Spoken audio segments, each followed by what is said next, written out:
Hello, everyone. Welcome to GNU according to CD. That is Government of National Unity, and GNU is working. GNU is working, guys. Remember, you guys, I told you, and somebody laughed at me and said, "Ha ha ha! What?" I was like, "Okay, cool." This was way before Nhlanhla Mkhwanazi started his thing in KwaZulu Natal, and now it is spilled all over the country. Because I was watching Port Elizabeth today. Port Elizabeth today was busy, but that's a video for another time. I want to talk about this current one. So, a vehicle full, of course, of foreign nationals, they're undocumented going to work, right? And then there's a roadblock, and SAPS, as you guys can see with the video that is playing right now, and the police officers are asking for their passports, dololo, for papers, dololo, and they're asking them for all the relevant stuff before they can make an arrest. They're only just smiling at the police officers like the police officer is going to disappear or something. So these are the things that I was saying earlier or before that. And then the more they were also blocking the roads, they were also getting Passport. Okay. ID. Can I see your ID? Hello? Yeah? Isandla lapho.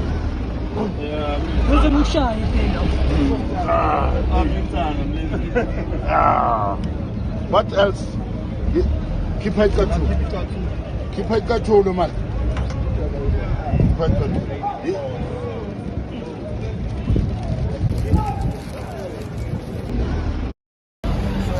Where's your passport? Banikeza imali yakho. Bonke.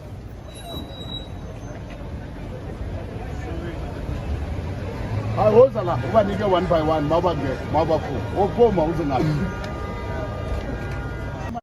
Phuma. Ya woza ngaphi. Ya phuma la. Ya. Solethe. Ubanike ama-details wakho. Ubani une-1050. into taxis in the morning. This happens in the morning. In the taxis, everybody will be searched. They will be asked for their passports. They'll be asked, if you're South African, like I said, it's going to be an inconvenience as a South African as well. So it means now that as a South African, this is advice I'm giving you, especially if you are, let's say you are like a coconut like myself, you're just a little coconut. You can speak your mother tongue, but it's not as perfect as you would like it to be.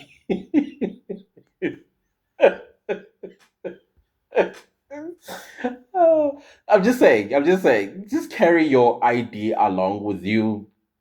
If you carry your ID with you until these people are gone, okay? Until these people are gone, just carry your ID. You can twang all the way and prove that you are a South African. I'm sure some of these police officers, they know that they are coconuts who are black people, speak predominantly English, and hardly ever speak their vernac around strangers. So just carry your ID so that you're not mistaken for a foreign national that is undocumented. That's just my advice. That's just my advice. But even if you can speak your mother tongue perfectly as a South African citizen, I think you still have to carry your ID so that when they do these roadblocks and raiding the taxi, you are still safe. But I'm sure South African can tell a South African. It's easy. It's easy for a South African to tell this is a South African. Even sometimes without even you opening your mouth, I can tell a South African from a mile away. I mean, even when I am overseas for work, in most cases, see, when I travel for work, not because I'm going on a holiday or job buying. I can tell that person is a South African by simply the way they walk or the way they are talking from a distance. I can't even hear what, and I can tell that's a South African. I'll go over and say, "Hey, fellow South African." They'll be like, "How do you know?" I'm like, "I know, and I can see." You know us how we behave when we are outside of our, and we will speak our vernac because we miss that. We miss that. I was watching a young man who had traveled. I think they traveled to school to Europe. I think they went to like four European countries. By the third country, this boy was done. Was like, I miss home, I miss my family, I want to go back to South Africa. And I'm thinking, you look less than 20-year old, but you're already missing home. That's just how we are, even when we are older. I'm telling you, if you've not traveled outside of South Africa, one day outside of South Africa is enough. I am telling you, one day, I'm sure you will see people commenting in the comment section that have left South Africa for probably a business trip or to visit somebody. But the third day, they were like, I'm booking, I'm going back home. Can you imagine those that actually moved, like immigrated to countries? Anyways, they're creating videos and they'll tell you how much they're missing home. Those videos are plenty on TikTok, plenty on YouTube as well, and Facebook. People who moved from South Africa, like homesick. So I know myself. For me, on the second day, I'm excited. The first day, oh wow, I'm in a different country. The second day, I'm done. I want to go home. I want to go home. There was a time where I know I'm digressing a bit here. I'm just sharing with you like how we are as South Africans. The moment I was done with my conference, I did not say goodbye to nobody. And my flight was going to be the next day. What did I do? I hopped on a Uber all the way to the airport. Fortunately, there was a seat for me. Came back home a day before. Can you imagine? That's just how we are. But other than that, let's get back to this video. So the police then, where they got a lot of undocumented foreign nationals, obviously they were going to work. And I am glad that those businesses and companies that hire these people, they did not make money today. I know somebody will say, what about the economy? Economy for what? Because I heard there's going to be a march on the 27th of September to shut down the country. I'm so sorry. They're gonna shut down the country, so that they can show us that without them, they think our economy rests on tuck shops and shops. No, our economy is larger than that. Can somebody please tell them? Our economy is larger. You can shut down your businesses.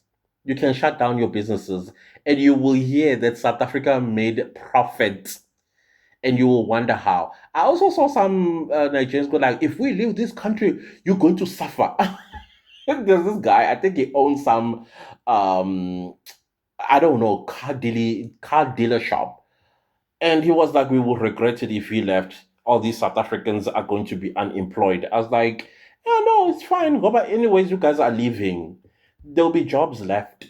They're not going to run out of work. They will not. God does not tempt you beyond what you can bear. That's one thing for sure that we believe as South Africans. God will not tempt us beyond what we can bear. So if you think you are the hero because you own a car dealership and you have hired South Africans, which I don't think there are South Africans to begin with, and we're going to suffer or they will suffer, no, God will not allow that. We are God's children, God's chosen children.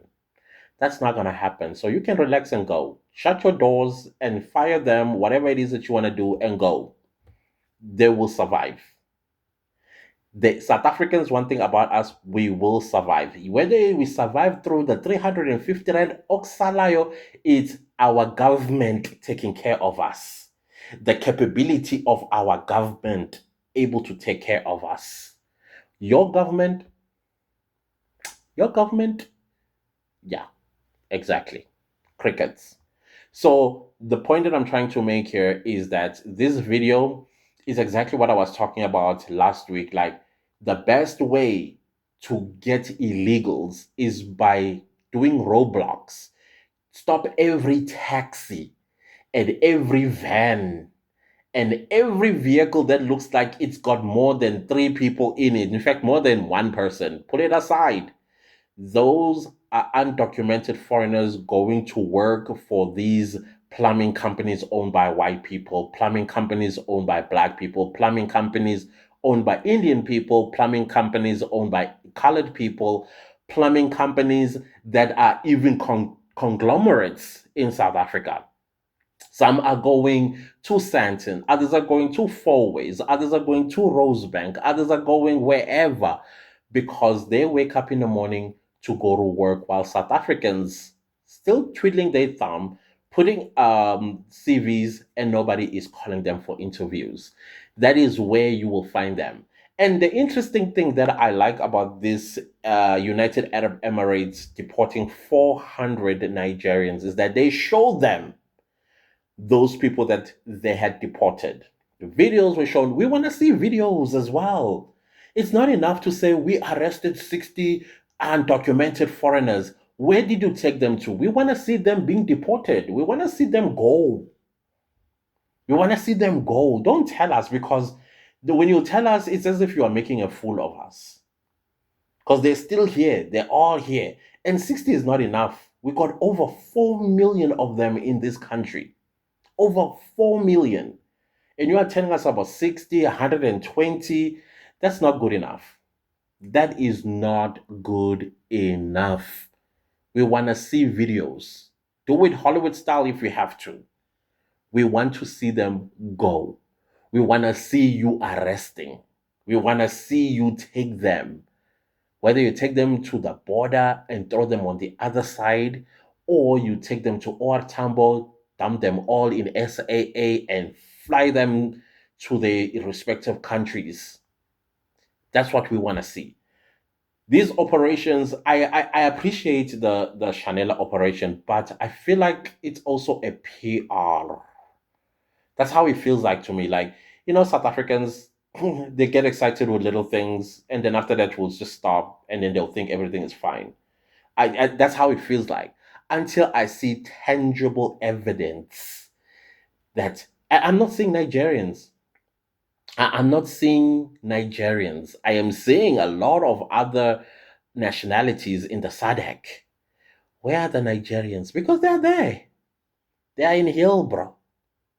Raid every building in Hillbrow, in Yeovil, in downtown Johannesburg, Campton Park. Have you been to Campton Park? Have you? That's the mothership as well. That's like competing with Hillbrow, Campton Park, competing with Hillbrow. We need to see those things happening. We need to. The East Rand needs cleaning. The entire East Rand needs cleaning. These are the sort of scenes that we want to see in all these places. But we also want to see deportations so we can trust in this operation because I don't want to lie to you. In as much I'm excited, but I'm not fully trusting the operation that it's actually working. They are singing their own praises. They beating their own chests. But as a South African citizen, I need to have faith in what they are doing. I appreciate what they're doing, but I also need to see tangible evidence that, yeah, indeed, here they go. They're on the other side now. And then you seal the border, seal the border. Go to OR Tambo International. There are corrupt custom officers there. Corrupt custom officers there. Get rid of them. Because you will close this door and window. Those guys from Green, White, and Green, they know how they're going to enter. Those that are coming from Pakistan, they know how they're going to enter. Those that are coming from Ethiopia and Somalia, they know how they're going to enter. They know. Just put a nice brick of dollars. The custom officers at Or Tambo, they will look the other way. Give them the appropriate stamp, inside they come. So you need to deploy new faces, new people, or at least put body cameras on them or some kind of AI technology situation that is going to look and make sure that every move they make, it's difficult for them to. Because, hey, these guys, they know how to play this country for a break of money. We need to be careful. Honestly speaking, we need to be careful. Every airport and every port of entry in South Africa, there has got to be some kind of technology. Put drones along our borders Put drones with a loud mic. If anybody on the other side tries to cut through, they get spoken to, warned at least 3 times. Don't come any further. You know? So we need this sort of videos. We need to see more of this. We need to see more of this. All right. Then I think I will say, yeah, I think things are moving. I think things are moving. So I don't know what you guys think. Please put in the comment section. Let me hear how is it going in your area.